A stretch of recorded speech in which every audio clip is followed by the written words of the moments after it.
Canal Escute Áudio Novel. Se inscreva. Novel Teoria Fanfic. Fanfic Marvel, O Eterno que não deveria existir. Parte 6, capítulo 46. Enquanto a cidade de Troia ardia atrás dele, Plutão estava parado em frente às altas portas do palácio. Ele tocou a porta, sentindo as inscrições nela. Fechou os olhos, respirou fundo e finalmente chutou a porta com tanta força que a dobradiça caiu, fazendo-a voar para dentro do palácio. Eles estão se escondendo, disse Demon atrás dele, dentro dos aposentos do falecido rei. Plutão não disse nada e caminhou em direção aos aposentos do rei. Ele usou a manipulação sonora de Camazotes para escanear todo o palácio, para saber onde eles estavam. Enquanto cada passo de Plutão ecoava pelo palácio de Troia, Paris suava loucamente, pois podia ouvir os passos e sentir a pressão social que Plutão exercia sobre o palácio. Paris engoliu em seco. Helen, que estava amarrada e amordaçada no canto da sala, pôde ver Paris tremendo visivelmente. Ela tentou se soltar silenciosamente, mas até agora não conseguiu. Os passos ficaram cada vez mais altos à medida que Paris se assustava cada vez mais. Os passos eram como o sussurro do ceifador para Paris, chamando-o para encarar a morte repetidas vezes. Se essa cena durar para sempre, Paris pode muito bem enlouquecer. Mas felizmente ou melhor, infelizmente, isso não duraria para sempre, pois Plutão estava agora parado em frente à porta do quarto do rei. Eu sei que você está aí dentro, disse Plutão calmamente, fazendo Paris estremecer. Os guardas lá dentro, abram a porta, e eu não vou matar vocês. Os guardas, que também estavam assustados e visivelmente trêmulos, olharam para Paris. Ele balançava a cabeça furiosamente, exigindo que os guardas não abrissem a porta. Não que isso importasse, de qualquer forma, mas a tentação da sobrevivência é mais forte contra a autoridade de Paris. Ah, e desamarre ele no caminho, acrescentou Plutão. Os guardas engoliram em seco e os dois finalmente se renderam. Um deles desamarrou Helena, e o outro estava protegendo Paris, que tentava desesperadamente detê-los. Os dois rapidamente foram em direção à porta com Helen nos braços. Não, gritou Paris desesperadamente, ele já estava se mijando de medo da morte iminente. Os dois guardas abriram a porta rapidamente usando as chaves. Mas assim que a porta se abriu, o da frente foi esfaqueado na cabeça por Plutão vindo de baixo. E o outro guarda atrás foi agarrado pela cabeça e jogado contra a parede enquanto o ácido na palma da mão de Plutão derretia seu rosto. Argue, gritou o guarda que foi agarrado por Plutão. Por causa do grito, Paris também gritou. Ele se encolheu no canto, o chão molhado com sua urina, e ele estava chorando incontrolavelmente. Plutão, gritou Helen animada. Ela não se importava com os dois cadáveres perto dela, só queria abraçá-lo. Assim que Plutão ouviu o grito de Helen, seu olhar se suavizou e ele largou o guarda já morto para abraçá-la. Você está bem? Perguntou Plutão suavemente enquanto eles ainda estavam se abraçando. Helen estremeceu quando ele perguntou isso. Plutão entende e a manda calar a boca. Ok, você não precisa dizer. Desculpa, eu deveria ter estado lá. Não é culpa sua, disse Helen soluçando. Foi repentino. Não, eu deveria ter estado lá, me desculpe. Murmurou Plutão novamente, esfregando a mão nas costas de Helen, tentando acalmá-la. Depois de alguns segundos, Plutão se desvencilha do abraço. Saia do quarto, Helen, e espere por mim, disse ele, enquanto seu olhar se tornava frio novamente fitando Paris, encolhida. Helen apenas assentiu suavemente e saiu do quarto. Então, ouviu Plutão dizer, tape os ouvidos. Helen engoliu em seco e fechou a porta. Como não queria ouvir os sons, escondeu-se em outro cômodo e tapou os ouvidos por precaução. Enquanto isso, Plutão caminhava lentamente em direção a Paris, apreciando a reação de Paris a cada passo que ele dava. Tenha misericórdia, implorou Paris, sem olhar para o rosto de Plutão. Plutão estava agora parado na frente dele, olhando para ele com seus frios olhos violeta. Medo, disse Plutão de repente. É a primeira vez que você sente isso? Paris não disse nada e em vez disso continuou encolhido no canto. Fale, ordenou Plutão. Eu lhe fiz uma pergunta. Ele não, respondeu Paris rapidamente. Entendo, cantarolou Plutão. Então você pode me dizer? A sensação de medo. Faz muito tempo que não sinto medo. Paris ficou ainda mais assustado. Ele não disse nada, apenas continuou recuando. Não vai responder? Plutão arqueou as sobrancelhas. Tudo bem, vou te forçar a responder. Plutão deu um passo e Paris se encolheu. Plutão então levantou a mão com a palma voltada para o corpo de Paris. E lenta, mas seguramente, gotas de ácido começaram a cair em direção às pernas de Paris, fazendo-o gritar de dor. Argue, gritou Paris. É doloroso, não é? Questionou Plutão. Este ácido supostamente aumenta seus receptores de dor ao máximo, então você sentirá a dor em sua forma mais pura. Mesmo um eterno como eu não conseguiria lidar com isso. Argue. Por favor, o quê? Por favor, pare aí. Ah, mas eu não posso. Plutão riu, mas então seu rosto ficou frio novamente. Vamos ficar aqui por um tempo. Eu retribuirei a dor de Helen que você causou, multiplicada por 1000. E assim, os ecos dos gritos de Paris viajaram em direção ao palácio até o sol se pôr e amanhecer novamente. Plutão ainda estava parado na frente de Paris, que agora era um ser humano desfigurado. Sua pele estava completamente queimada, não havia mais humanidade nele, espuma saía de sua boca e seus olhos estavam revirados. Apesar disso, ele ainda conseguia falar. PPS. Falou Paris com a voz embargada. Plutão manteve o olhar frio, não parou, o ácido continuava pingando no corpo mortal de Paris. Ele já deveria estar morto, mas é terrivelmente forte. Plutão, vendo que não obteria mais nenhuma reação, parou. Fechou a palma da mão e conjurou seu bidente. Você acredita no deus do submundo, certo, Paris? Questionou Plutão. Por favor, Plutão suspirou. Então eu mesmo o enviarei para o submundo, disse Plutão enquanto erguia seu bidente em direção a Paris. Eu o condenei às profundezas do Tártaro, disse Plutão friamente. Que você seja torturado por toda a eternidade se é que existe o inferno. Plutão então sacudiu seu bidente, cortando as cabeças de Paris de forma limpa. Plutão respirou fundo e deixou cair seu bidente. Está feito. Ele disse para si mesmo, parecia insatisfeito, mas não conseguia fazer nada. Ele se virou e começou a caminhar em direção à porta, mas foi chamado de repente. Seus olhos ficaram dourados, sua visão escureceu e a área ao seu redor se expandiu repentinamente. Um momento depois, sua visão se recuperou, e ele viu seu suposto criador, Arishem, parado à sua frente com seu tamanho inexplicável.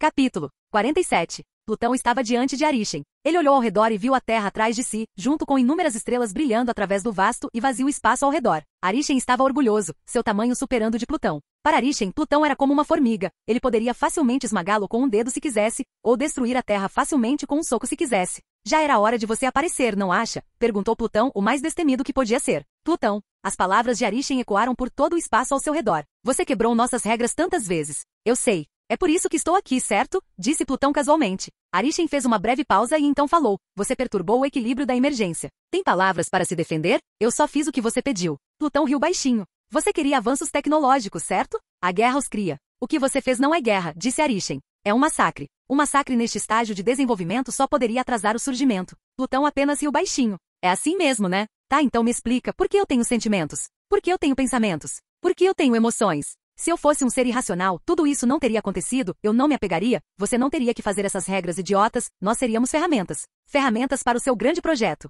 Arishem então aproximou Plutão do seu rosto, como se o estivesse encarando diretamente. Sua missão é nutrir os humanos. E para isso, você precisa ter sentimentos, se relacionar com eles. Se eu o tornasse irracional, não seria eficaz, pois você não conseguiria cumprir a missão com eficiência. Então por que você nos ordenou que não nos apegássemos muito a eles? No final das contas, você é apenas um catalisador para o avanço deles. Você não é o Plutão humano. Sua missão é acelerar o surgimento e coletar dados dos desviantes. Plutão encarou o capacete gigantesco de Arishem, sem medo da punição que estava prestes a receber. Então está tudo bem, Helen está segura de qualquer maneira. Faça o que quiser comigo. Apague minhas memórias, me substitua, eu não me importo mais. Arishem ficou em silêncio por um tempo, mas então falou novamente não. Não? Você é único, Plutão, disse Arishem. Você não é minha criação. Aquele acima de tudo me deu você para que eu pudesse estudar os desviantes e consertar a anomalia do universo. Em outras palavras, seus erros, disse Plutão sarcasticamente.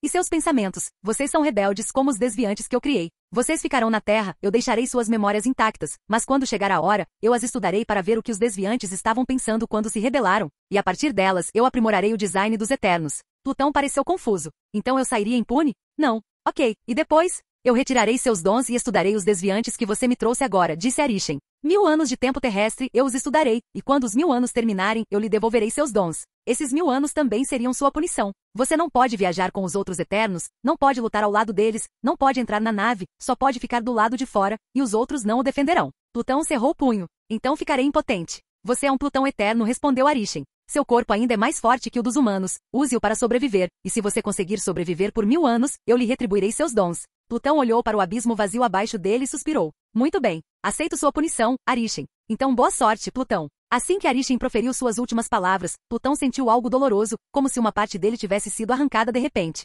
Ele não conseguia ouvir a voz de Denon, não conseguia ouvir a voz de Mefia, não conseguia ouvir a voz de Asterion. Pela primeira vez em muito tempo, sua cabeça está em silêncio. Sua visão escureceu de repente novamente, e nem um minuto depois, ele acordou, abriu os olhos e viu Helen sentada ao seu lado enquanto seu corpo jazia no chão. Graças aos deuses. Helen abraçou Plutão, chorando enquanto fazia isso. Achei que algo tinha acontecido com você. Helen, murmurou Plutão, sentindo-se mal, seus construtos haviam desaparecido, e ele não gostava disso. Eu estou bem, só cansado. Helen soltou o abraço e apenas assentiu. Os dois se levantaram e Plutão falou, vamos para casa, disse ele, sorrindo para Helen. Helen também sorriu, assentindo vigorosamente enquanto olhava para Plutão. Certo. E assim Plutão e Helena saíram lentamente do palácio, deixando o lugar vazio para nunca mais visitá-lo. Capítulo 48. Enquanto Plutão e Helena estavam em frente às escadas que os levavam ao palácio, eles tiveram uma visão bastante peculiar. Eles viram os gregos ajoelhados diante de Plutão, estavam encharcados de sangue e cinzas, mas não ousaram olhar para Plutão. Plutão, o que você fez? Questionou Helen ao ver seu rosto empalidecer. Você queimou a cidade, só para me salvar? Eles estavam atrapalhando, disse Plutão friamente. Vamos lá. Os dois desceram as escadas, enquanto os gregos não se mexiam. Plutão estava secretamente nervoso, pois poderia lutar contra alguns dos homens. E seu bidente ainda tinha energia cósmica suficiente para matar algumas centenas de uma vez, mas não estava confiante para enfrentá-los decisivamente. Assim que terminaram de descer as escadas, 2 homens aproximaram-se rapidamente deles, ajoelhando-se novamente. Eram Agamenon e seu irmão Menelau. Ó invisível! A cidade é nossa, disse Menelau solenemente, mas secretamente ele temia sua ira, porque Helena sabia que ele estava falando pelas costas de Plutão. Plutão estreitou os olhos. Deixe-me passar. Eu levo Helen. Parece que você não é digno de ser seu noivo. Perdoe-me, ó invisível. Eu presumi que... Chega, disse Plutão severamente. Chega. Deixe-nos passar. Você pode fazer o que quiser com este lugar, queimá-lo, saqueá-lo, eu não me importo. Vê muito bem. Os dois deixaram Plutão e Helena passarem. Eles tinham caminhado alguns metros de Menelau, mas então Plutão parou. Vejo você em breve, Menelau, disse Plutão, fazendo Menelau estremecer. O deus do submundo disse que o encontraria, o que significa que ele vai. Plutão e Helena continuaram andando, ninguém ousava olhar para Plutão, eles não sabiam que ele havia perdido seus poderes, e ainda tinham medo dele. Logo chegaram aos portões quebrados de Troia. Lá, ele viu que os Eternos, exceto Tena, o aguardavam. Ao vê-lo, Ajax sorriu tristemente. Caminhou em sua direção e lhe deu um abraço caloroso. Plutão a abraçou de volta, dando um tapinha em Ajax. Eu sei das consequências, Ajax, mas valeu a pena. Ajax se separou do abraço e disse, visitaremos vocês com frequência. Plutão sorriu. Estarei perto de Atenas pelas próximas décadas. Ajax assentiu e se afastou para que Plutão pudesse conversar com os outros. Plutão encarou os outros Eternos sem jeito e perguntou, como estão seus ferimentos? Icaris zombou. Não é o meu pior, mentiu ele. É o pior até agora. Gil apenas balançou a cabeça, divertido. Sabemos da sua punição. Arishem falou diretamente às nossas cabeças. Primeira vez que ouvi a voz dele. Você sabia que eu poderia te derrotar agora, certo? Kingo sorriu, provocando. Plutão riu. Você pode tentar, eu vou lutar. Kingo apenas sorriu divertido e foi lhe dar um abraço. Vou sentir sua falta, cara. Eu também, Kingo, eu também. Murmurou Plutão. Plutão então foi até Gil e lhe deu um abraço também. Se cuida, cara. Aproveite suas férias. Plutão riu. Essa é uma maneira de dizer. Macari também foi abraçá-la. Plutão pede desculpas a ela, mas ela diz que não foi nada. Ela diz que mesmo que ele tenha exagerado em seu ato, ela conseguia entender sua atitude. Quando chegou perto de Drug, tentou apertar sua mão. Drug apenas o encarou, mas então abriu um sorriso, agarrou sua mão e a abraçou. Quando você puder se juntar a nós novamente, vamos viajar juntos. Eu sou o único que nunca viajou com você. Claro, cara, claro, deu um tapinha em Plutão. Depois disso foram Cersei e Icaris. Vocês estão bem? Perguntou Plutão suavemente. Não estou, graças a você, disse Icaris. Cersei cutucou Icaris, dizendo-lhe para agir com gentileza. Eu realmente não concordo com você começando uma guerra como essa. Mas ver você ligado a um humano é bastante satisfatório, sorriu Cersei enquanto o abraçava. Assim que ela se soltou, Plutão aproximou-se de Icaris. Estendeu a mão para um aperto de mão e falou, sabe, Icaris, eu sei que raramente concordamos.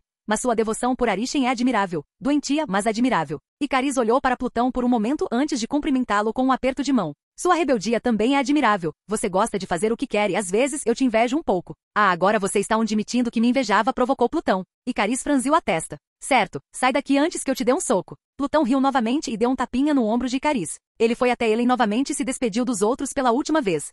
Enquanto Plutão e Helena viajavam em direção a Atenas, eles viram Tena e Hermione esperando por eles na beira da estrada. Mãe, gritou Hermione ao ver a mãe. Ela correu em sua direção e a abraçou com força. Hermione. Sinto muito por ter deixado você, murmurou Helen enquanto chorava, abraçando a filha. Enquanto isso, Plutão apenas sorriu para Tena, que caminhou até ele e o abraçou. Você fez uma boa escolha. Perdi meu poder por causa disso, disse Plutão suavemente. Vale a pena? Plutão assentiu, sorrindo para ela.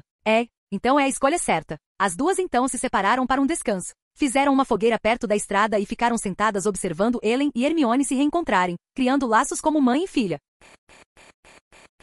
Capítulo 49. É ponto de vista de Plutão. É uma coisa estranha de se sentir. Algo dentro de mim desapareceu tão de repente. Não há mais vozes na minha cabeça. Nenhuma discussão entre Mefia e Astória. Apenas silêncio. No final, eu havia mudado uma guerra que deveria durar 10 anos. Eu a havia encerrado em um dia. Já estou ansioso pelas histórias que Homero contaria sobre a Guerra de Troia. Como ela afetaria os dias modernos, quero dizer. Como as pessoas chamarão o vírus de Troia agora. O vírus parisiense. Já se passaram 20 anos desde a guerra. Tena e eu nos separamos, pois ela ainda tinha o dever de matar os desviantes ao redor do mundo. Ela havia prometido me visitar com frequência, mas duvido, pois provavelmente já estaria do outro lado do mundo até lá. Enquanto isso, eu, Helen e Hermione viajamos. Visitamos toda a Grécia como um bando de vagabundos, viajando pelas estradas do mundo helênico de carruagem. Passamos anos viajando. Hermione já tinha idade suficiente para se casar, Helen estava envelhecendo, para meu desânimo, e o mundo continuava girando. Hermione se interessou pelas artes da guerra assim que pôde lutar. Eu ensinei a usar a lança do meu jeito, e nós treinamos quase todos os dias. Quando ela tinha uns 21 anos, se interessou por um dos homens que encontramos em nossa jornada e, apesar da minha relutância, casou-se com ele.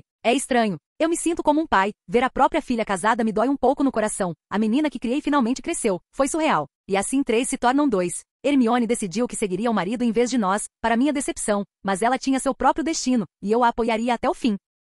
Falando em casamento, perguntei a Helena sobre o assunto. Ela não quer se casar novamente, embora, na minha opinião, ainda seja a mulher mais bonita de todo o mundo helênico. Só que sua aparência agora tem um toque de maturidade, e ela se tornou mais sábia. Embora ela tenha me perguntado se eu me casaria com ela, é claro que eu disse que não. Não a vejo dessa forma, mas estou lisonjeado que depois de todo esse tempo, ela ainda tenha uma queda por mim. Continuamos viajando, mas agora, todos os anos, visitamos Hermione na cidade natal do marido dela. Depois de 1 ou 2 anos, ela teve um filho, um menino. Ela me pediu para dar um nome a ele e não sei como chamá-lo, então o chamei de Phobos, que significa medo. Ele não gosta nem um pouco disso, então em vez disso, é ela quem o chama de Aquiles. Uma escolha interessante, mas estou divagando. De qualquer forma, alguns anos depois, ficamos sem lugares para viajar na Grécia, então decidimos que era hora de nos estabelecer. Fizemos uma pesquisa de localização e decidimos que Helen queria morar perto de sua cidade natal, Esparta. Então, escolhi um lugar no topo de uma colina com vista para a cidade de Esparta. A brisa é incrível e a vista é incrível. E aqui estávamos nós, Helen estava agora na casa dos 40 anos, significativamente mais velha. Se um homem comum nos visse, provavelmente diria que ela era minha mãe. Agora estamos sentados em uma cadeira, olhando para a cidade de Esparta abaixo de nós. Plutão, questionou Helen de repente. Se você recuperasse seus presentes, você me traria? Fiquei sem responder por alguns segundos pensando no assunto. Se eu a absorvesse, ela continuaria a mesma? Seria ela mesma? Ou apenas uma sombra do que era antes? Você quer? Perguntei a ela por fim. Helen ficou em silêncio por um tempo. Percebi que ela também estava pensando nisso. Depois de um tempo, ela finalmente falou. Ela balançou a cabeça. Não, acho que não quero. Cantarolei. Compreensível. Mas, murmurou Helen, prometa-me que visite meu túmulo com frequência. Você ainda não está morta, Helen. Revirei os olhos. Prometa-me, Plutão, repetiu Helen, olhando nos meus olhos. Suspirei. Eu prometo. Helen sorriu. Obrigada por tudo. Eu te amo, pai. Meu rosto provavelmente está com um sorriso largo agora. Eu também te amo, Helen. Dei-lhe um abraço de lado e beijei sua testa. Então, aproveitamos a companhia enquanto o sol se punha à nossa frente, terminando o dia neste lugar que eu gostava de chamar de lar. Capítulo 50. Ponto de vista em terceira pessoa. A chuva caía forte sobre as colinas de Esparta, e os ventos uivavam forte como se o mundo estivesse chorando. Plutão estava parado em frente a uma rocha. Ele não usava nenhuma proteção, seu corpo estava encharcado, a água pingava de seu queixo e cabelo, mas ele não se mexia. Helen morreu de velhice. Foi um milagre que Helen tenha vivido tanto. Ela viveu 60 anos, o que é bastante tempo para a época. Plutão ficou imóvel em frente ao túmulo dela. Ele havia escrito algo ali. Helena de Esparta, aquela que sonhou. Enquanto Plutão estava em frente ao túmulo dela, ele tentou se lembrar de cada lembrança que tivera com ela. Quando se conheceram, seu tempo em Esparta, seu tempo em casa, ele se lembrava vividamente, esforçando-se ao máximo para não esquecer. Pela primeira vez na vida, ele odiou ser imortal. Uma mulher loira chegou de repente. Ela caminhou até ele e segurou sua mão, tentando confortá-lo. Finalmente sei como você se sente, Tena, disse Plutão suavemente, sem tirar os olhos do túmulo. Agora eu sei porque você odiava ser imortal. A mulher, que era Tena, é claro, cantarolou. Você vai se acostumar. Acho que não consigo, continuou Plutão. Quando Arishem me puniu, eu esperava poder sentir o que significa ser humano ficando com ela por um tempo.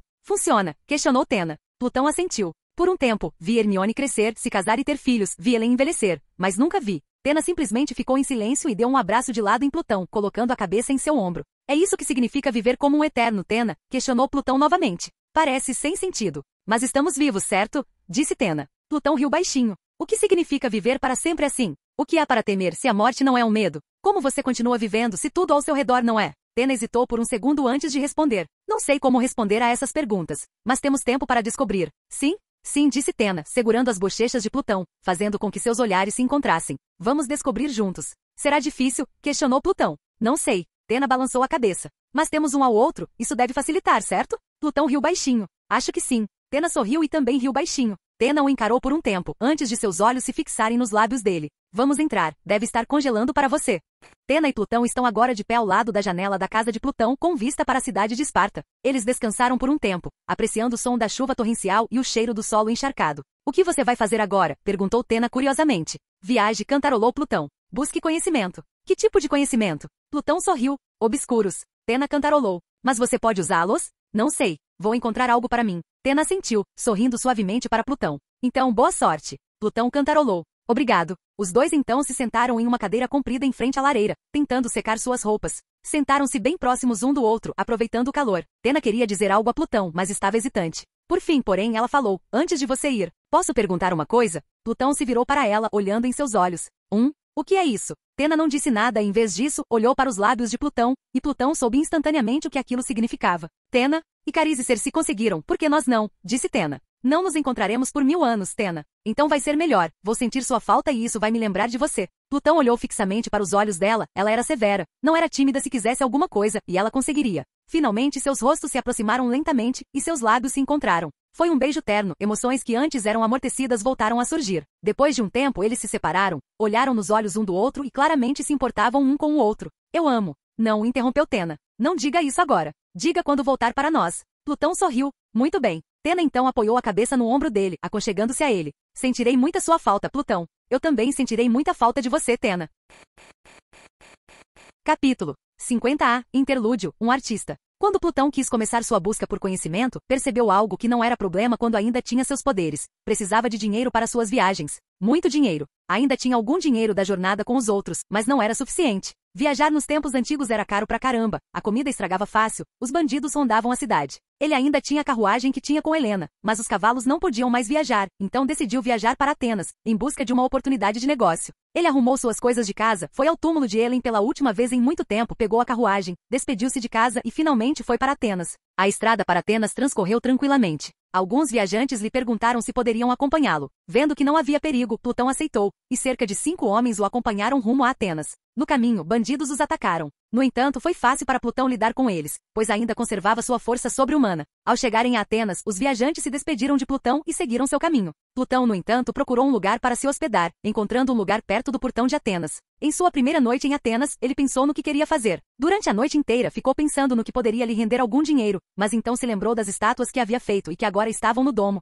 e soube que os gregos adoravam estátuas. Então, no dia seguinte, ele procurou uma oficina que estivesse à venda, encontrou uma perto de seu alojamento e a comprou usando todo o dinheiro que lhe restava. Como não tinha mais dinheiro, precisava encontrar um cliente rapidamente. Uma maneira que lhe ocorreu foi fazer um espetáculo. Precisava fazer algo chamativo. Então, foi procurar um depósito de mármore perto de Atenas. Levou alguns dias para encontrá-lo e quando finalmente o encontrou, precisou escavá-lo sozinho. Fez uma picareta improvisada e começou a minerar. Passou o dia inteiro cortando um grande pedaço de mármore branco e à noite, finalmente o terminou. Como era noite, não fazia sentido trazer o bloco agora, pois ninguém o veria, então ele decidiu que esperaria até de manhã, pois encontraria algum tipo de corda para arrastar o bloco. A manhã chegou e era a hora de arrastar o bloco. Ele amarrou o bloco com uma corda improvisada e puxou a corda, de modo que o bloco fosse arrastado por ela. Foi um processo lento e doloroso. Sua força e resistência sobre-humanas o ajudaram muito, mas levou o dia todo para levar o bloco até os portões de Atenas. Ao chegar lá, os guardas ficaram surpresos com sua força. Os guardas perguntaram qual era o seu objetivo, e ele respondeu que era uma estátua.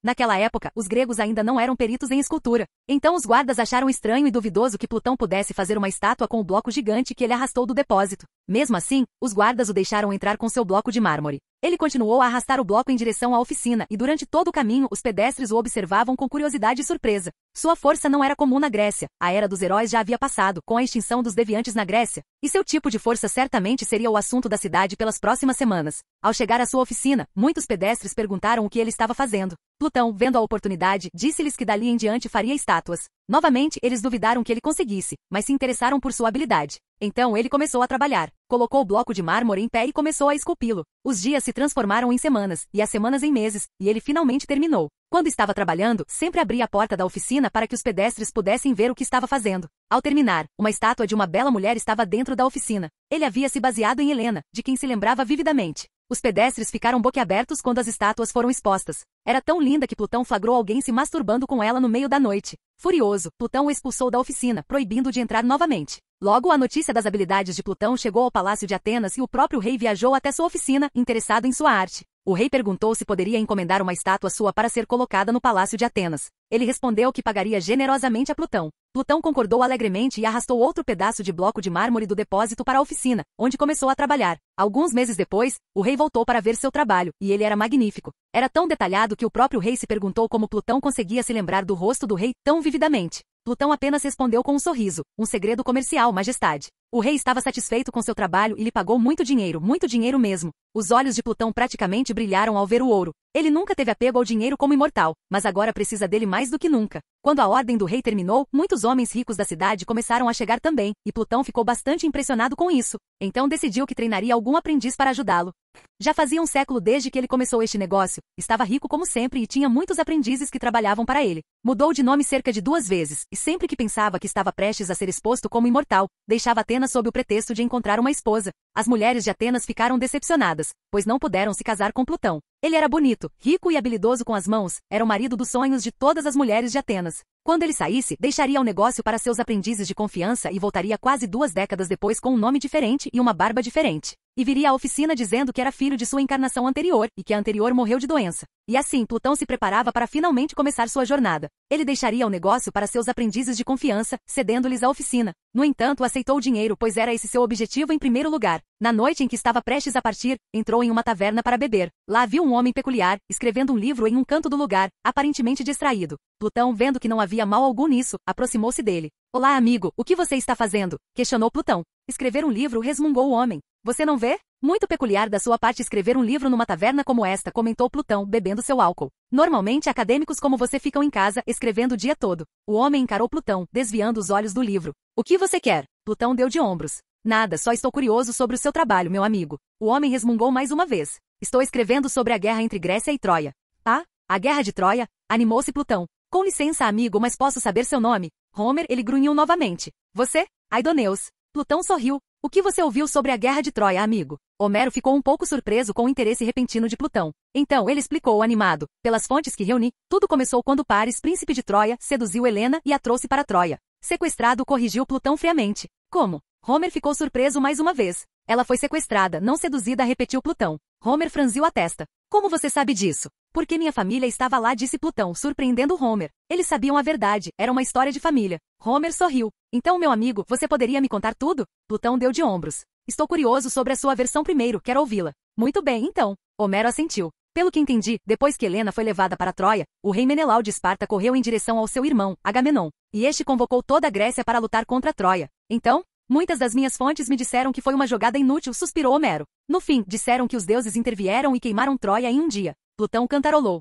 Certo. Qual pode ser a causa da intervenção dos deuses? Todas as minhas fontes me disseram que Helena era filha do Uns, o deus do submundo, e ele estava bravo com a filha por causa da infidelidade dela, murmurou Homero, como se estivesse com medo de pensar em dizer o nome de Hades, o nome de Plutão. Plutão cantarolou novamente, mas seus olhos brilhavam intensamente. Minha família disse a mesma coisa, só que a verdade é que Helen foi sequestrada e o invisível estava apenas resgatando sua filha. Homer suspirou. Essa é realmente uma informação útil, meu amigo, obrigado. Plutão sorriu. Na verdade, eu deveria agradecer, disse Plutão enquanto se levantava. Em seguida, tirou um pouco de ouro da bolsa e o entregou a Homero. Aqui, você precisa de dinheiro para escrever esse livro direito. Eu te dou um dinheiro.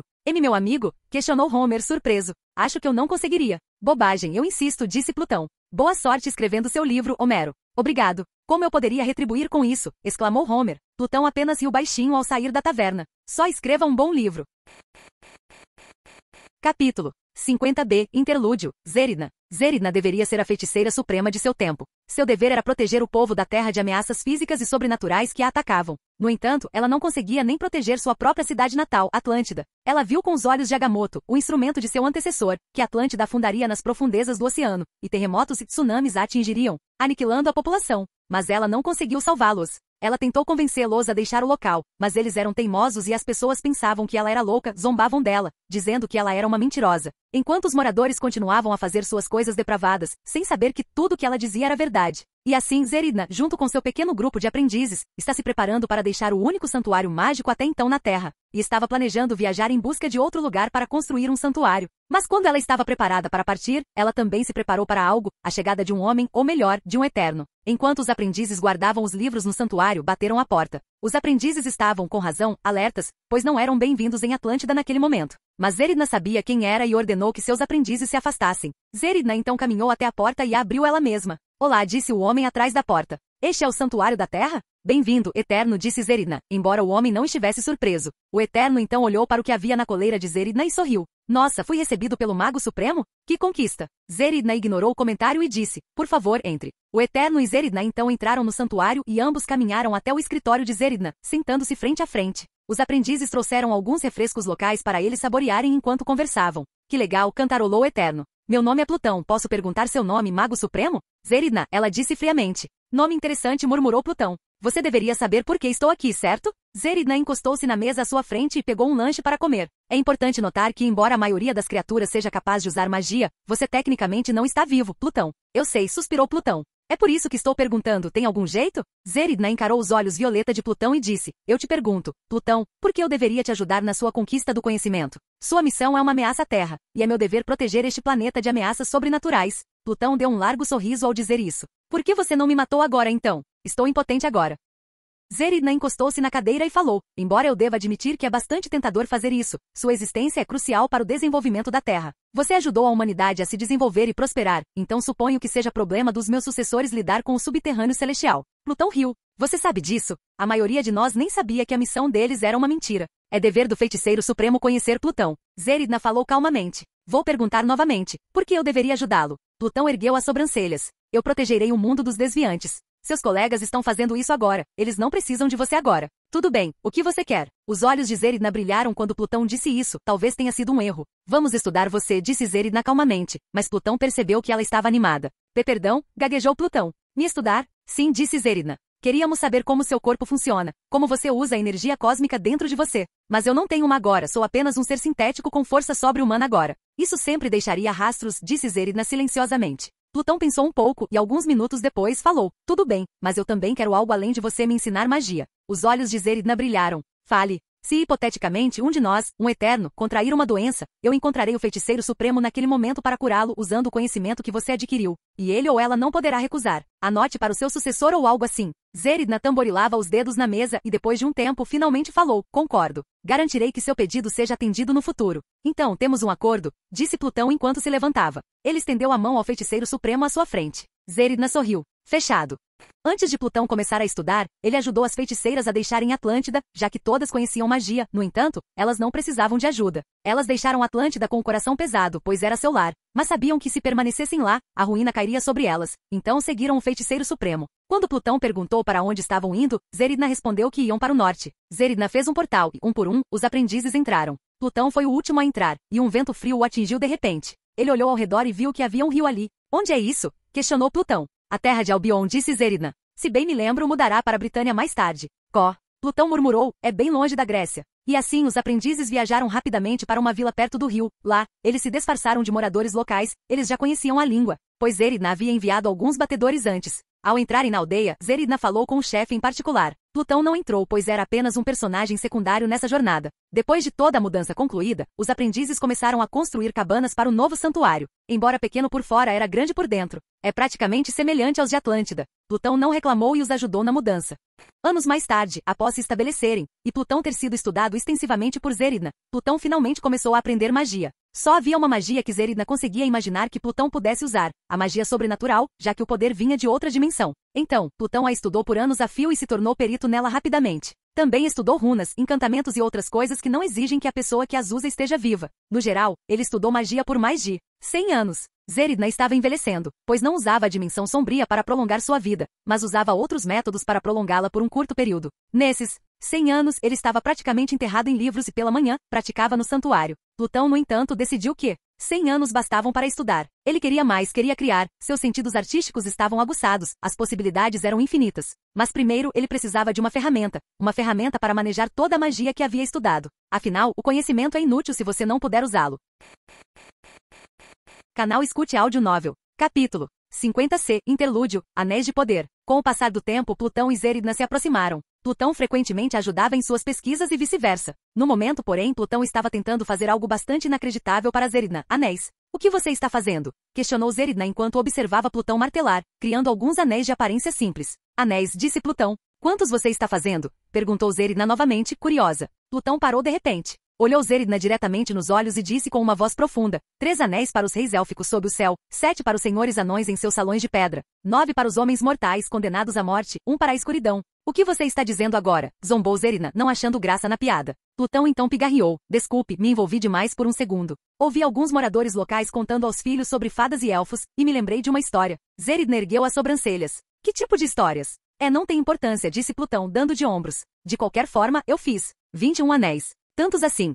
Zeridna ficou surpresa. O que você está planejando? Plutão zombou. Dê isso, o que mais? Todos eles? Não, só 20. Eu fico com um anel. Um anel. Plutão olhou Zeridna diretamente nos olhos novamente e disse seriamente, com uma voz profunda, um anel para governar a todos. Ok, pare, disse Zeridna severamente, irritada com o comportamento de Plutão. Para que servem os anéis? O quê? Você não me viu fazendo os anéis na Pedra do Tempo? Questionou Plutão casualmente. Zeridna estremeceu. Não, é estranho. Zeridna então examinou o anel pronto. Por que não consigo vê-lo? Plutão riu baixinho. Talvez um acima de tudo esconda os anéis de olhares curiosos em troca de deixar meus poderes serem arrancados? O que? Plutão riu baixinho. Deixa pra lá. Zeridna suspirou. Então, para que servem esses anéis? Sinto energias estranhas vindo deles. Plutão sorriu. É um anel que permite que você acesse uma dimensão ou força específica e use seus poderes livremente, sem consequências. O quê? Gritou Zeridna. Como você fez isso? Disse ela, agarrando a coleira de Plutão. O segredo de um estudioso, sorriu Plutão. Zeridna franziu a testa. Você? Sério, eu não posso te dizer. Se eu te contasse, eu teria que te matar, disse Plutão seriamente. Zeridna soltou Plutão com relutância e zombou. Então, você se importaria de me dizer as dimensões? São 20 no total. Obviamente Plutão deu de ombros. Mas você disse que fez 21, questionou Zeridna. Um anel é um anel mestre, explicou Plutão. Se alguém usa o anel único, pode usar todos os outros livremente, sem restrições. Zeridna engoliu em seco, olhando para o anel de ouro no dedo de Plutão. A tentação do poder é forte, mesmo para um feiticeiro supremo. Você pode me dar um? Perguntou Zeridna. Um dos anéis? Plutão acariciou sua barba inexistente. Se você usá-la, será imortal. Tem certeza? Ser imortal não é tão bom quanto você pensa. Zeridna engoliu em seco novamente, a tentação da imortalidade era ainda mais forte.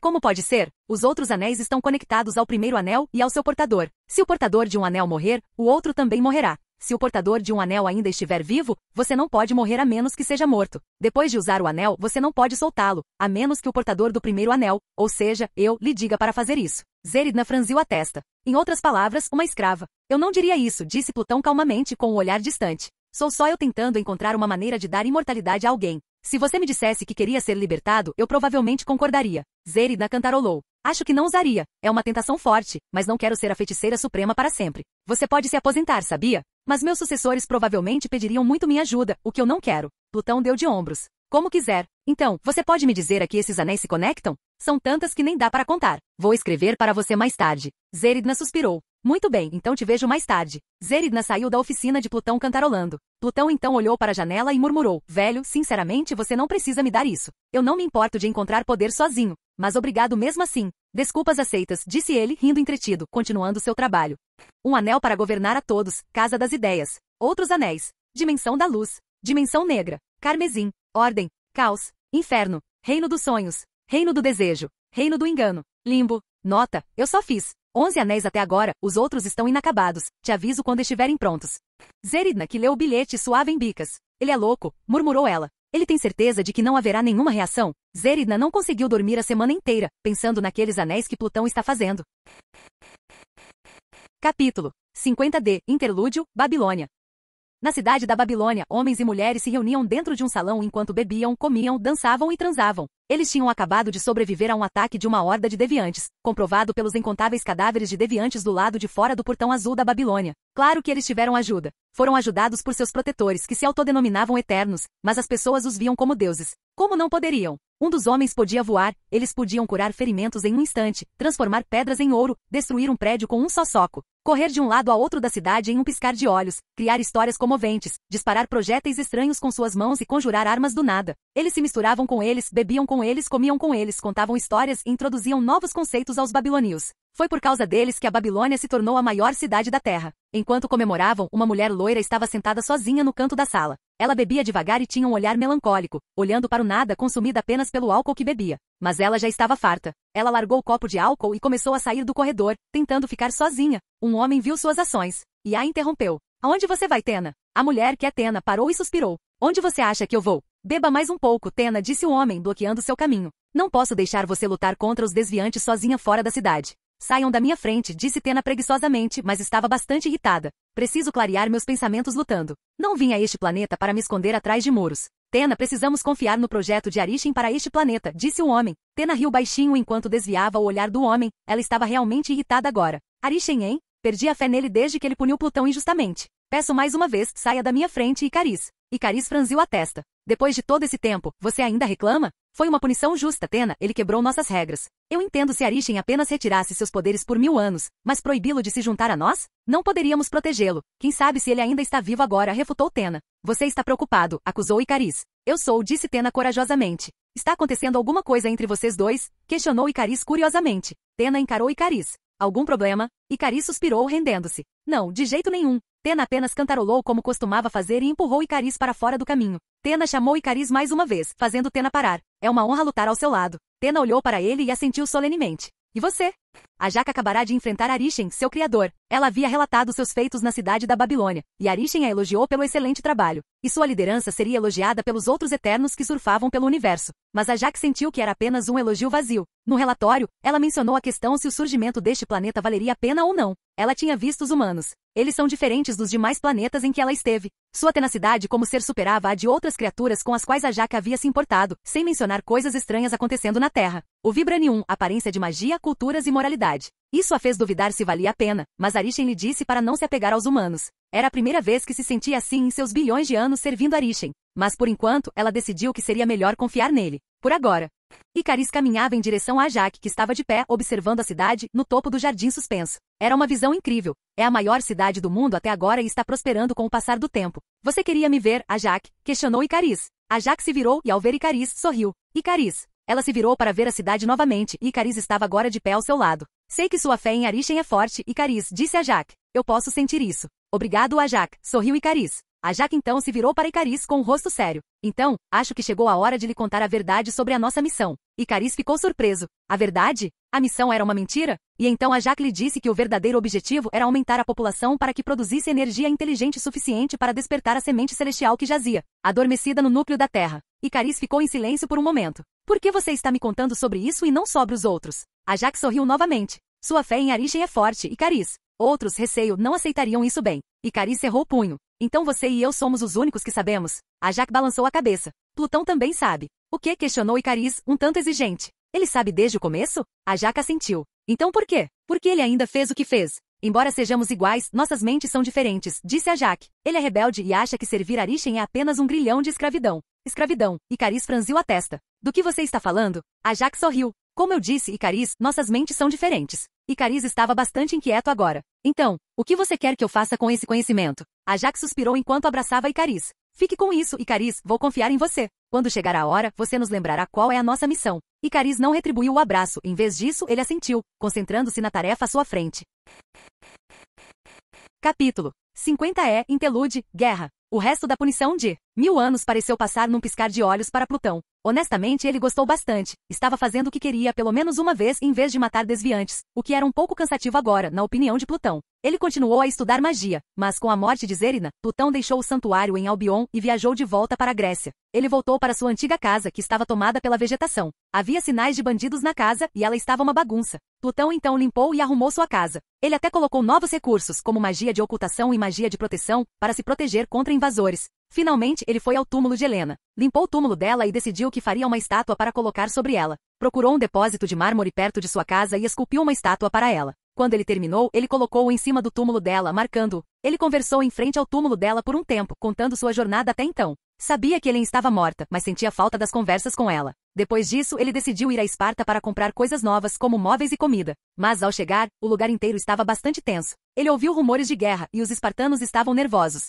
Curioso para saber o que poderia ser, decidiu ir furtivamente ao palácio de Esparta. Lá dentro, muitos homens se reuniram em frente ao trono, aparentemente discutindo entre si. Deveríamos nos abster neste conflito, disse um homem. Plutão presumiu que ele fosse um político. Abster-se? Rugiu outro homem. Nossas terras estão prestes a ser conquistadas, e você quer se abster. É mais seguro assim, disse o homem que argumentou que eles deveriam abster-se, seja lá o que isso signifique. Mesmo que lutemos contra os persas, nossos ilotas se rebelarão. Ah, já está na hora, pensou Plutão. Os homens continuaram a discutir entre si, gritando e rugindo no salão. Os reis, no entanto, pareciam irritados. O rei então bateu com a lança no chão, silenciando todo o salão. Ele se levantou e disse orgulhosamente: nós iremos. Meu rei? Gritou um homem. E os ilotas? Trarei um pequeno grupo de homens de elite entre nós, disse o rei. Nós nos uniremos aos tebanos e téspios. O resto de vocês pode proteger esta cidade. Se eu nunca mais voltar, meu filho será o sucessor. De qualquer forma, há outro rei além de mim. Todos os homens no salão ficaram em silêncio de repente. Um homem então falou corajosamente: muito bem, meu rei. O rei então saiu do salão e ordenou que seus servos reunissem 300 homens de elite de uma só vez, e eles viajariam para o norte em poucos dias.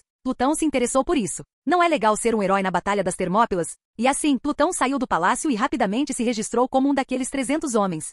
Enquanto viajavam em direção às Termópilas, onde a batalha aconteceria, os espartanos descansavam à beira da estrada, acampando enquanto sentiam o estômago. O rei Leônidas era conhecido por ser severo, mas também sociável. O rei frequentemente se sentava com seus soldados, aparentemente fofocando sobre suas vidas cotidianas, ouvia suas queixas e fazia o possível para corrigir seus erros. Agora Plutão estava sentado com o próprio Leônidas, comendo um mingau recém-cozido que Plutão tinha acabado de fazer para o grupo. Você tem um ótimo senso culinário, meu amigo, disse Leônidas enquanto dava tapinhas nas costas de Plutão. É só uma coisa comum, meu rei, sorriu Plutão. Um amigo meu tem mais talento do que eu. Sério? Leônidas riu. Então me diga o nome dele ou dela, eu gostaria de ter uma habilidade parecida com a sua no meu palácio. Seu nome é Gilgame, meu rei, disse Plutão solenemente.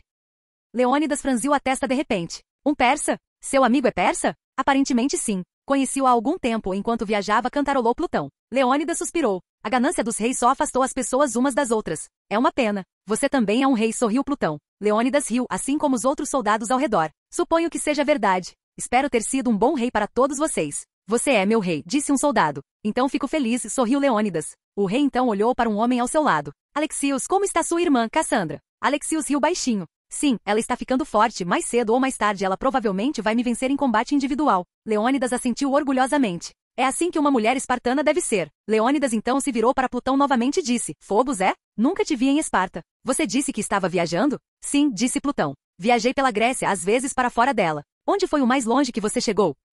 Albion, disse Plutão, surpreendendo Leônidas. Pelos deuses, você tem pernas tão fortes que conseguiu chegar lá, riu Leônidas. Você tem algum parente em Esparta? Plutão deu um sorriso fraco. Uma filha. Leônidas ergueu as sobrancelhas. Você parece jovem demais para ter uma filha fora do casamento? Plutão balançou a cabeça. Eu a acolhi. Assim, isso faz mais sentido, assentiu Leônidas. Onde ela está agora? Espero que eles iam, respondeu Plutão. Ah, minhas condolências, murmurou Leônidas, tornando o ambiente um tanto estranho. Quando os espartanos e o restante do exército grego chegaram às Termópilas, o exército se preparou para uma batalha mortal. Viram o exército persa se aproximando, com 250.000 homens. Plutão ficou impressionado. Era 2,5 vezes maior que o da Guerra de Troia, mas eles estavam mal equipados, usando apenas armaduras leves e espadas curtas. Os gregos, por sua vez, estão blindados até a borda. Armaduras de bronze da cabeça aos pés, além de um escudo formidável e uma lança curta. Os gregos montaram uma linha de falange no estreito caminho das Termópilas, tornando a vantagem numérica dos persas quase inútil. Enquanto os persas atacavam, os gregos revidavam. Corpos persas começaram a cair, pilhas de cadáveres se acumulavam diante dos gregos e principalmente da linha de frente espartana. Plutão lutava na frente, segurando um escudo e uma lança como Teena costumava fazer. Ele matou muitos persas, seu corpo estava encharcado de sangue, e Leônidas o elogiou por sua ferocidade. Os gregos lutaram por dias e não deram sinais de derrota. Xerxes ficou furioso, pois não conseguiu penetrar na linha grega. Mas então, um milagre para os persas aconteceu de repente. Um traidor grego chegou ao acampamento de Xerxes e ofereceu um caminho alternativo. Xerxes ficou muito feliz e rapidamente enviou seu exército em direção ao caminho alternativo, deixando os gregos sobrecarregados. Toda a esperança estava perdida para os gregos. Parte do exército se rendeu e os gregos restantes foram encurralados. Leônidas teve a ideia de construir um escudo para os homens em retirada, mas foi impedido por um homem, Plutão, ou Fobos, como ele se autodenominava naquela época. Deixe-me fazer isso, meu rei, disse Plutão. Você também tem uma família para levar para casa. Você, Fobos, questionou Leônidas. Não seja tolo, você morrerá instantaneamente se tentar fazer isso sozinho. Plutão sorriu e tirou algo do bolso, um anel carmesim. Ele o usou e seus olhos ficaram vermelhos. Eu tenho alguns truques, meu rei. Você deveria ir e liderar os homens em retirada. Leônidas ficou em dúvida. Magia? Como pode ser? Mas então ele viu algo que pensou que nunca veria em vida. Uma simples estocada de uma pequena lança foi capaz de matar centenas de homens de uma só vez, pois uma onda carmesim de energia surgiu da ponta da lança de Plutão. Você deveria ir, meu rei, disse Plutão calmamente enquanto os outros soldados se surpreendiam. Talvez eu não consiga segurar isso por muito tempo. 3 dias devem ser suficientes, certo? O rei engoliu em seco e assentiu.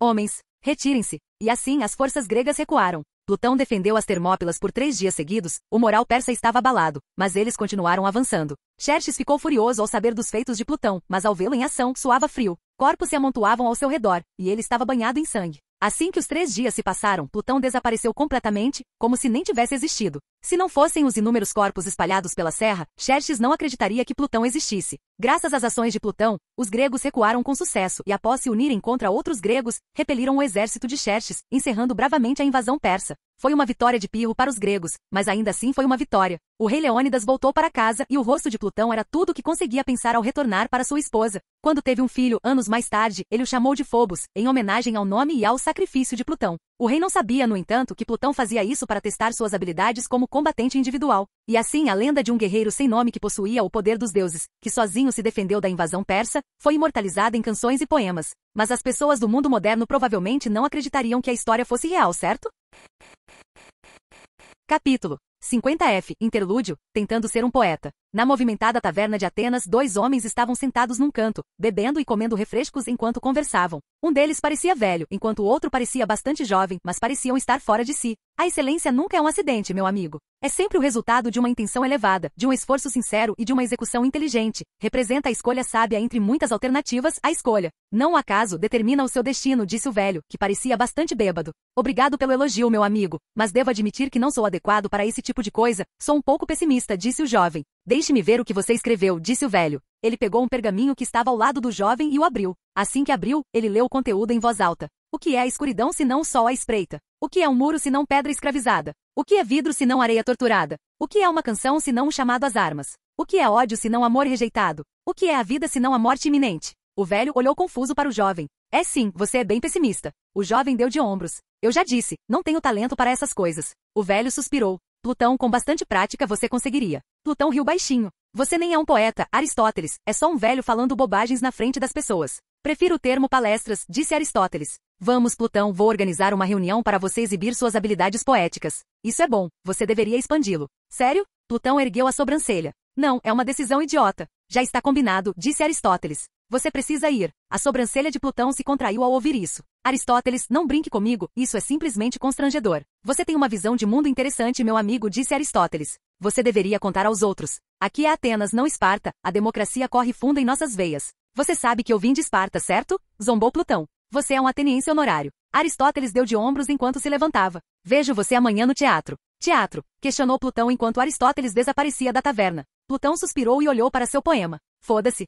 Plutão estava agora parado, sem jeito, em frente a todo o teatro. Muitas pessoas o observavam e Aristóteles estava à sua frente, olhando para a multidão com um sorriso. Não fique nervoso, meu amigo, pense no público como uma casca vazia, sussurrou Aristóteles para Plutão. Eu vou te matar depois disso, Aristóteles, resmungou Plutão. Claro que sim, meu amigo, claro que sim, disse Aristóteles enquanto dava tapinhas nas costas de Plutão e corria para os bastidores. Plutão então tossiu limpando a garganta enquanto o olhar da plateia permanecia nele. Então ele começou a falar. Confrontados com o misterioso e desconhecido, os mortais ficaram desesperados por respostas. Plutão falou com uma voz bastante carismática e severa, como se estivesse falando sobre fatos. A fuga de um bando era um presságio, a queda de uma estrela um presságio terrível. Recorrer aos sacerdotes em busca de interpretação quando não havia razão para isso. Quando a religião fracassou, os homens se voltaram para a ciência. Eu os vi construir cidades tão vãs, fabricando máquinas para guerra sem fim. Novas perguntas floresceram enquanto velhas respostas embranqueciam. O que é a escuridão se não o sol à espreita? O que é um muro se não pedras escravizadas? O que é vidro se não areia torturada? O que é uma canção se não um chamado às armas? O que é o ódio se não o amor abandonado? O que é a vida se não a morte iminente? Plutão então fez uma pausa ao chegar à última frase. Olhou para a plateia, curiosa sobre o que Plutão estava falando. Plutão respirou fundo e continuou com uma voz melancólica. Morte. Desde que Prometeu nos deu fogo, acreditava-se que a mortalidade era o castigo dos deuses. Uma armadilha justa para impedir a humanidade de ascender às estrelas. Eles estavam todos muito enganados. A morte não é algo perverso, nem uma retribuição sagrada. Um verdadeiro castigo seria nunca conhecer seu doce beijo, despertar da dureza e renascer. No geral, a experiência não foi agradável para Plutão, pois ninguém aplaudiu. Com exceção de Aristóteles, é claro. Plutão então saiu do palco sem jeito, quando foi recebido pelo sorriso de Aristóteles. Isso foi maravilhoso, meu amigo, exclamou Aristóteles. Sua visão da morte é bastante interessante. As pessoas pareciam não gostar, zombou Plutão. Aristóteles deu um sorriso estranho. Tem certeza? Depois das palavras de Aristóteles, de repente, uma série de palmas pôde ser ouvida do lado de fora. Parece que eles realmente gostaram. Murmurou Plutão. As pessoas aqui gostaram de ouvir coisas novas, meu amigo, assentiu Aristóteles. E sua visão sobre a morte e a mortalidade é certamente interessante. Parece que você já passou por isso. O que? Imortalidade, continuou Aristóteles. Quando você pronunciou suas falas, parecia estar angustiado. Plutão apenas riu. É só a sua imaginação. Capítulo 51. Plutão voltou para casa após sua longa jornada, conheceu inúmeros homens e mulheres lendários por toda a Grécia, testemunhou a conquista de Alexandre e até lutou em uma de suas batalhas. Ele sentiu que era o suficiente e voltou para casa para esperar o fim de seu castigo. Agora Plutão estava cortando árvores para expandir e consertar sua casa, que não visitava há centenas de anos. Ele estava aproveitando a tranquilidade de cortar árvores enquanto os pássaros cantavam para acompanhá-lo. Ouvia uivos de lobos vindos de dentro da floresta e o som de água corrente podia ser ouvido enquanto estava perto de um rio. Ele havia cortado uma árvore e agora cortava os galhos. Assim que terminou, carregou a árvore com o corpo, colocando o tronco no ombro e levando-o para casa. Mas assim que subiu a colina, sentiu algo. De repente entrou em transe e o tronco caiu do seu ombro. Ele estava flutuando, a energia cósmica o envolvia e seus olhos brilhavam. Está feito, disse uma voz em sua mente. Não me fale mais, Plutão. Plutão não respondeu e, em vez disso, ele apreciou a sensação da energia cósmica correndo em suas veias novamente. Ele sentia falta disso. Alguns segundos depois, o processo havia terminado. Sua punição havia terminado e ele poderia voltar para os outros. É bom te encontrar novamente, Plutão. Disse alguém em sua cabeça. Era Idenon. Plutão sentia muita falta de sua voz. Olá, Idenon, sorriu Plutão. Asterion, Mefia, vocês estão aí? Asterion está aqui. Gritou Asterion. Sim, chefe, suspirou Mefia. Plutão riu baixinho. Asterion está tão barulhento como sempre, e você precisa melhorar suas maneiras, Mefia. Tanto faz. Plutão praticamente conseguia ouvir Mefia revirando os olhos em sua mente. Certo, faz tempo que não sinto isso. Minha mente está fechada de novo. Os olhos do Fluff estão sempre à mão, disse Plutão com os olhos brilhando. Senti algo estranho no anel que você está usando, comentou Idenon. O que é isso? Ah, isso, disse Plutão, levantando a mão e olhando para o anel de ouro em seu dedo. Eu te conto no caminho, preciso ir até os outros agora. Plutão então rapidamente pegou seu tronco e o trouxe de volta para casa. Depois disso, ele entrou em casa e sentou-se. Bem, onde eles estão agora? Questionou Plutão. Eles ainda estão na Babilônia? Vamos verificar. Plutão então se levantou novamente, abriu um portal em direção à Babilônia e pulou nele. Nem preciso dizer que os outros não estavam lá, então ele teve que procurar por alguns dias antes de encontrá-los. Graças a Deus pelo poder de Camazotes, caso contrário, ele teria procurado por semanas a fio. Era um dia normal para o resto dos Eternos. Eles estavam mais uma vez se escondendo entre os humanos, mas eles não estavam na Babilônia, eles estavam em Roma, fazendo coisas romanas. Eles estavam em uma casa em Roma, que se tornou sua base de operações em Roma. Tena estava sentada ao lado da janela, observando os romanos andando pelas ruas, fazendo suas próprias coisas. Ela estava bastante entediada agora, pois não tinha ninguém com quem lutar. De repente, a Jaque entrou na sala, o que fez Tena e os outros Eternos olharem para ela. Ela sorria para os outros, principalmente para Tena. O castigo acabou. Bem, já estava na hora, Sprite comentou casualmente. Não precisamos apanhar novamente se encontrarmos uma horda de desviantes, acrescentou Kingo. Bem, o que estamos esperando? Questionou Tena. Ela parecia calma, mas na verdade estava animada com isso. Mas tem um problema, a Jaque riu. Ele não sabe onde estamos. A sala ficou em silêncio por um minuto, antes que todos rissem. Não podemos simplesmente deixar que ele nos encontre. Gil riu baixinho. Sabe, enquanto estamos aqui descansando. Aposto que suas pernas ficaram mais fortes depois de caminhar sem parar por 1000 anos, acrescentou Kingo. Talvez seu rosto tenha relaxado depois que ele foi forçado a se comunicar com humanos por milênios, disse Drug. Vamos pessoal, não fiquem assim, disse Tena divertida enquanto se levantava. Ele provavelmente está em casa, vamos lá. Antes que pudessem sair do prédio, bateram na porta. Todos desconfiaram, então Gilgame se levantou e foi até a porta, tentando ver quem era. Ele abriu a porta lentamente e viu um homem bastante jovem, com roupas pretas, sorrindo para ele com as mãos na cintura. Que zoação é essa que você está fazendo, hein? Perguntou o jovem acusadoramente. Você sabia que eu poderia te dar uma surra de novo, como da última vez, né? Gil ignorou a ameaça e sorriu para o homem. Plutão, como vai, cara? Cumprimentou enquanto ia abraçá-lo. Plutão riu baixinho enquanto retribuía o abraço. Estou bem, cara. É estranho ter energia cósmica de novo depois de 1000 anos sem tê-la. Um por um, o Eterno o abraçou, aqueles que lhe eram familiares, é claro. Drug, Kingo, Macari e a Jaque. Ele bagunçou o cabelo de Sprite como se fosse uma criança, para o desespero dela. Ele apertou as mãos de Cariz, tenso. E Cariz olhou para ele como se dissesse conversamos depois para Fastos, que o abraçou e sussurrou. Agora eu tenho meu próprio negócio. Disse Plutão com um sorriso irônico. Fastos ficou confuso, mas deixou a declaração passar por enquanto. Então Plutão foi até Cersei, onde a abraçou. Como vai, Cersei? Perguntou Plutão casualmente. Estou bem, ela cantarolou. Que estranho, você nunca pergunta como estou. Plutão deu de ombros. Ei, sou um homem mudado, ou melhor, um eterno mudado. Cersei zombou enquanto os outros olhavam para Plutão com olhares estranhos. O que? Questionou Plutão. De repente, uma tosse alta veio de trás de Plutão, ele se virou e viu Tena, de pé com as mãos na cintura e as sobrancelhas levantadas. Então, Plutão riu sem graça. Vem sempre aqui? Um homem e uma mulher estavam agora no farol de Roma, observando a paisagem da bela cidade branca. Sentados lado a lado não diziam nada, apenas apreciavam a companhia um do outro. Os outros surtaram quando você conjurou um portal, comentou Tena. Parece que sua jornada foi um sucesso. Plutão assentiu suavemente enquanto sorria para ela. É mais do que um sucesso, disse ele. Não dependo mais da energia cósmica. Isso é ótimo. Você pode quebrar as regras de novo, disse Tena sarcasticamente. Plutão riu baixinho ao ouvir o sarcasmo. Então pegou uma caixinha e a entregou a Tena. O que é isso? Ela questionou. Um anel, cantarolou Plutão. Um anel de poder. Tena abriu a caixa e viu um anel branco dentro dela. O que ele faz? Questionou. É basicamente como posso me tornar independente da energia cósmica, respondeu Plutão. Esse anel se conectará à dimensão da luz, e você poderá usar seu poder. Plutão então continuou a explicar os anéis de poder que ele havia feito, como eles se conectavam ao anel único e todas as suas vantagens. Isso é. Tudo bem se você não quiser usá-lo, disse Plutão. Você obviamente não precisa dele, mas por favor, guarde-o e dê-o a um humano que lhe interesse ou a um humano que seja como um filho ou filha para você. Tena então sorriu. Muito bem. Eles se sentaram na beira do farol, aproveitando a brisa quente do verão romano e observando o sol se pôr cada vez mais. Posso dizer isso agora? Perguntou Plutão de repente. O que? Você disse que eu poderia dizer isso depois que nos encontrássemos novamente. Acantarolou Tena. Conte-me sobre sua jornada primeiro. Plutão riu. Essa vai ser uma longa história. Temos tempo, disse Tena. Temos todo o tempo do mundo, Plutão. Plutão olhou para ela, sorriu e segurou sua mão. Muito bem. Quando ele terminou de contar a história, o céu já estava escuro, revelando as estrelas que se escondiam sob a luz do dia. As ruas de Roma estavam vazias, mas os dois pareciam não se importar com isso. Então, Zeridna, hein? Questionou Tena. Como ela era? Plutão deu de ombros. Uma boa mulher, afinal, ela é a feiticeira suprema, embora parecesse preguiçosa fazendo a sua parte. Você teve um relacionamento com ela? Questionou Tena novamente, bastante calma. Não, claro que não, zombou Plutão. Você está com ciúmes? Ciúmes estão além da minha compreensão. Tena revirou os olhos. Plutão riu baixinho. Não se preocupe, você é a única pessoa que eu amo. Pronto, eu disse. Plutão deu um sorriso largo. Tena também deu um largo sorriso, mas então se levantou. Tudo bem, chega por hoje. O quê? Vamos, só mais um pouquinho, choramingou Plutão, levantando-se também. Tena, faz tempo que não te vejo. Tena congelou e olhou-o nos olhos. Ela caminhou até ele, segurou sua bochecha e o beijou. Seu beijo foi apaixonado e cheio de desejo. Plutão percebeu que ela sentia falta dele, então a abraçou, trazendo-a para mais perto dele. Alguns segundos depois, eles interromperam o beijo. Tena deitou a cabeça no ombro dele e falou, eu estava preocupada, sabe, que você não fosse sobreviver. Sua confiança em mim é tão baixa assim? Plutão riu. Embora eu deva admitir que o caminho para Atlântida é um pouco difícil porque o lugar estava infestado de desviantes, eu sobrevivi. Tena cantarolou. Eu te amo. Plutão então acariciou sua cabeça e a abraçou ainda mais forte. Eu também te amo.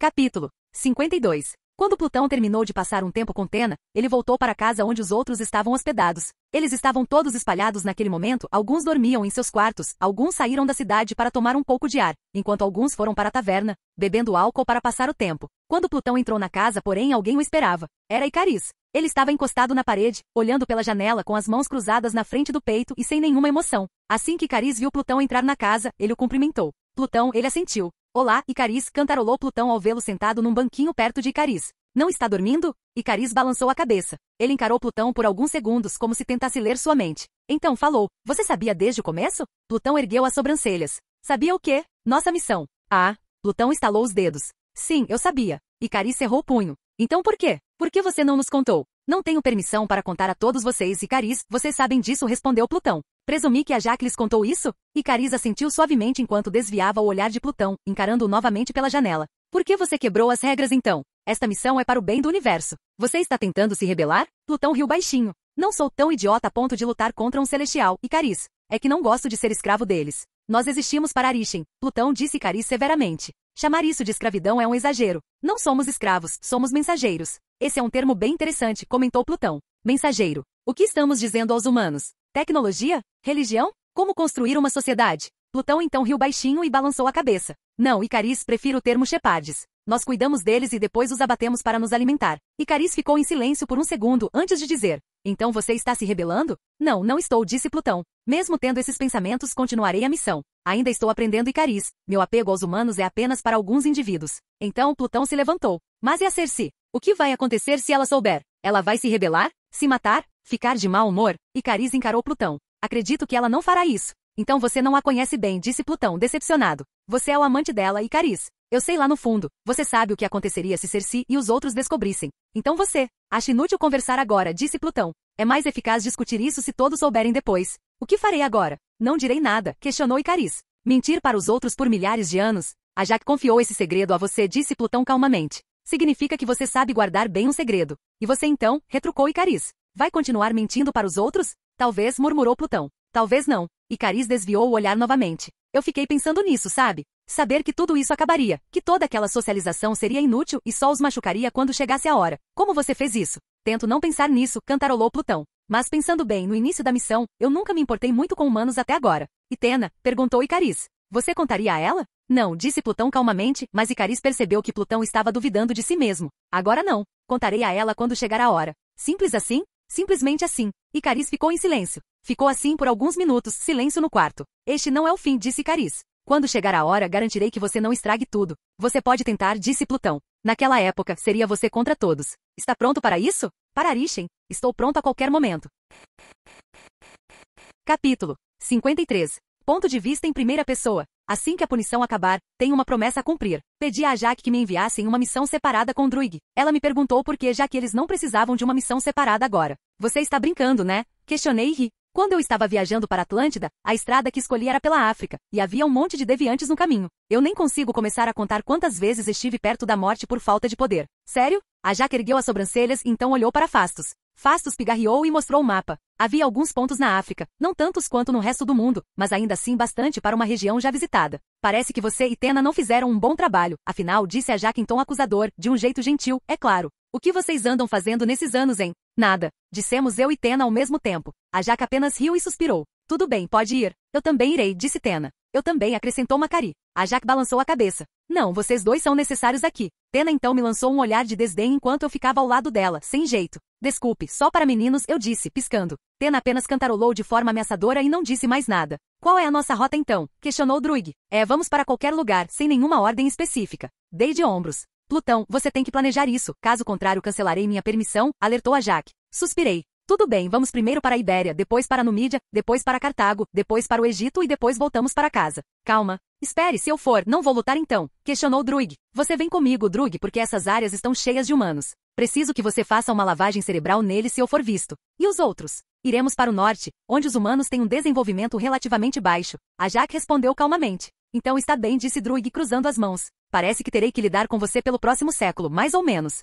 Ponto de vista em terceira pessoa. Um garotinho corria no meio da noite, entre as árvores. Parecia desesperado, chorava o caminho todo e se mijava, mas perseverou. Atrás dele, porém, vinha um homem adulto de barba espessa. Ele perseguia o garotinho com um sorriso largo no rosto, como se estivesse gostando. Ele segurava uma espada na mão, brandindo-a provocativamente. Vem aqui, garoto! Gritou o homem com uma risada. Não, gritou o menino, soluçando enquanto corria cada vez mais rápido. O menino então tropeçou, rolando no chão e sujando suas roupas esfarrapadas. O menino sentou-se rapidamente e, vendo que o homem se aproximava rapidamente, recuou rapidamente ainda sentado, e jogou tudo ao seu redor para impedir que o homem se aproximasse. Fique longe, gritou o garoto desesperadamente. Você é o único que sobrou da sua aldeia, disse o homem. Apenas se renda, garoto, reze para os deuses em que você acredita para que você tenha um bom mestre. Não. O menino continuou revidando, atirando pedras enquanto as folhas se espalhavam pelo chão. Sinto muito, garoto, mas é assim que o mundo funciona, disse o homem, mas ele não parecia estar nem um pouco arrependido. Quando estava prestes a amarrar o menino, o rapaz viu que o homem ficou subitamente atordoado. Seus olhos brilhavam em tons dourados e seu rosto estava inexpressivo. Corra, garoto, disse um homem de roupas pretas e vermelhas ao se aproximar.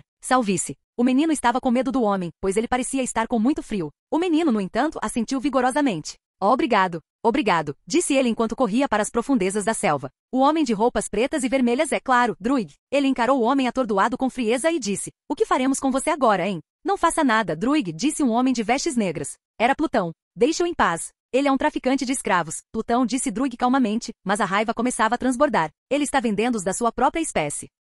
Eu sei como você se sente, cantarolou Plutão. Mas você acha mesmo que esses caras pensam que são do mesmo tipo? As nações deles estão em guerra uma com a outra. É normal que eles sejam assim. Druig cerrou o punho. Guerras? Foi isso que ensinamos a eles? Violência para resolver tudo? Plutão ergueu as sobrancelhas, divertido. De repente você virou um pacifista? Não, mas, parece vazio, nós os ensinamos a construir sociedades, tecnologias, conceitos, mas eles recorrem à violência quase o tempo todo. Acho que é da natureza dos humanos lutar por poder, disse Plutão. Mas, se isso te incomoda, podemos salvar humanos individualmente, mas não podemos interferir no conflito como um todo. Por que salvar indivíduos quando eu poderia salvar todos eles acabando com o conflito aqui e agora? Questionou Druig amargamente. Você sabe por que, Druig, disse Plutão, simpatizando com seu companheiro de viagem. Druig cerrou o punho e não disse nada. Plutão suspirou enquanto dava tapinhas nas costas de Druig. Olha, você nunca viajou direito, na minha opinião. Você vai se acostumar com isso. Acho que não conseguiria, disse Druig com a voz fraca. Imagino que meu eu futuro não conseguiria suportar o fardo da morte de milhões de pessoas, enquanto eu conseguiria impedir isso num instante. Plutão estremeceu ao ouvir isso. Eu também, murmurou, mas não alto o suficiente para que Druig pudesse ouvir. Enquanto viajavam pelas terras áridas da Numídia, Plutão e Druig vestiam apenas roupas finas e turbantes para cobrir o rosto da poeira. Seus suprimentos estavam escassos e escassos. Chegaram a uma pequena vila. Estava deserta, vazia como uma cidade fantasma. Cadáveres de gado devorado por predadores podiam ser vistos, os poços estavam secos e havia coisas espalhadas por toda parte, como se os habitantes tivessem abandonado o lugar rapidamente da noite para o dia. Nem aqui, suspirou Druig. A verdade é que Plutão e Druig estavam tentando encontrar suprimentos, ou melhor, pessoas que vendessem cavalos para eles, para que pudessem viajar rapidamente. Não podemos simplesmente usar construções, questionou Druig. Plutão balançou a cabeça. Muito chamativo, não estamos há 2000 anos, Druig, não podemos mais usar nossos poderes livremente. Druig suspirou ao ouvir a resposta. Eles continuaram a caminhar pela vila, mas pararam quando Plutão notou algo. Eu ouço 2 batidas cardíacas fracas, disse Plutão. Druig franziu a testa. Onde? Plutão apontou para uma pequena casa ao lado deles. Ali. Druig assentiu e os dois caminharam lentamente até lá. Entraram e viram um menino e uma menina abraçados com muita força. Os dois pareciam muito jovens, provavelmente não tinham nem 10 anos. Eles eram magros como o diabo, usavam roupas mínimas, suas costelas estavam à mostra, e Plutão podia ver a morte se aproximando deles. O garoto mal se levantou, defendendo a garota atrás dele. Afaste-se, gritou ele fracamente, tentando reunir o máximo de energia possível. Druig e Plutão se entreolharam, e Druig deixou cair sua bolsa cheia de suprimentos. Qual é seu nome, garoto? Perguntou Plutão calmamente. Eu disse para ficar para trás, insistiu o garoto. Você é corajoso, eu diria, comentou Druig enquanto descarregava a comida que estava em sua mochila. Aqui para vocês dois. O menino e a menina olharam para a comida com esperança nos olhos. A menina estava prestes a pegar a comida, mas o menino a impediu, pois estava desconfiado. Quem é você? Gritou o menino. Somos apenas viajantes, respondeu Plutão. Ele pegou uma adaga que estava pendurada em sua cintura e a jogou para o garoto, deixando Druig confuso. Pegue a comida e a adaga, disse Plutão, apontando para a adaga e dizendo. Você sabe o que fazer com ela, certo? O garoto estreitou os olhos e rapidamente pegou a arma. Vamos, Druig, disse Plutão enquanto se virava, deixando as crianças sozinhas com a comida e a bebida. Depois disso, Druig o questionou. Para que serve a adaga? Plutão olhou para Druig por um segundo e disse. Para acabar com a própria vida. O quê? Druig ficou surpreso com a resposta. Você quer que eles se matem? Eles tiveram sorte de nos conhecer, disse Plutão. Eles viverão por mais algumas semanas. Quem sabe o que essas semanas lhes trariam? O que você quer dizer? Você acha que os humanos são tão gentis quanto nós? Questionou Plutão. Aquela garotinha seria alvo de abuso se um grupo de mercenários ou algo assim passasse pela vila. Estou apenas dando a elas uma chance de não serem contaminadas. Druig engoliu em seco. Deveríamos levá-los conosco? Não seja tolo, Plutão balançou a cabeça. Não podemos cuidar deles, se muito, só vamos trazer mais perigo para eles. Desviantes, lembra? Devíamos pelo menos levá-los para uma cidade próxima, disse Druig. Plutão suspirou. Eles serão escravos. É melhor deixá-los lá, o destino deles estará nas mãos deles e somente deles. Druig cerrou o punho. Esta guerra faz as pessoas sofrerem. É o auge da guerra, assentiu Plutão. Todos estão desesperados, tanto os romanos quanto os cartagineses. Eles atacarão suas próprias aldeias se for preciso. Eu poderia detê-los com um movimento. Plutão zombou. Você quer ser punido como eu? Tive sorte de não ter sido morto por Arishem, sabe? Quem sabe se foi você quem quebrou as regras. Druig estava pensando nisso, mesmo que isso significasse a morte, mas no final, ele decidiu não fazê-lo. Fim do vídeo. Para acesso antecipado à continuação dos vídeos, ou para incentivar o canal, vire membro. Muito obrigado.